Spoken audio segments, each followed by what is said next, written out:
I'm Jonathan Durden. I'm the D in PhD. The only way we would have got a PhD is by putting our names in that order. I'm best known in our little tiny puddle of an industry for media. If you've been lucky enough to start a business in your 20s, in my case I was around 30,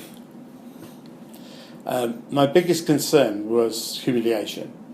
So my peer group were forever saying we failed, particularly if you call it PhD. The big surprise was it didn't fail, it flew, and it did really well, and it grew into something really significant. And then I had a bit of time off, and then I can't play golf, I wrote books, did stuff, and now I find myself in a position that I have to and want to start again. And the big shock is, you are starting again. I knew I can never ever open my own business on my own. I'm just not capable. I am not the full article. I always need talented partners. So I happened to have an idea in this area with one product only, and I rang somebody that I had known 17 years in business, and he was a client.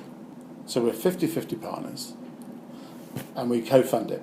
I have many ideas, most of which are stupid, but it seemed to me that no man, irrespective of age or tattoo, is catered for specifically. We are built differently than women.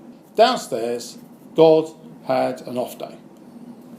We have to live with that, trapped in the dark, chafing, flapping about, and the only excuse we have is, well, I had a shower this morning and I've had no complaints.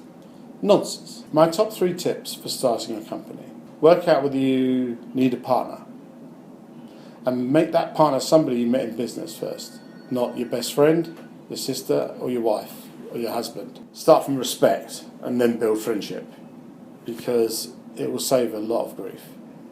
2, focus on your place in the world and practice what you say.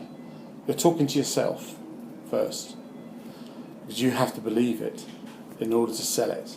Doesn't mean you have to be unique, but you have to be comfortable with it and believe it, because who else is going to believe it?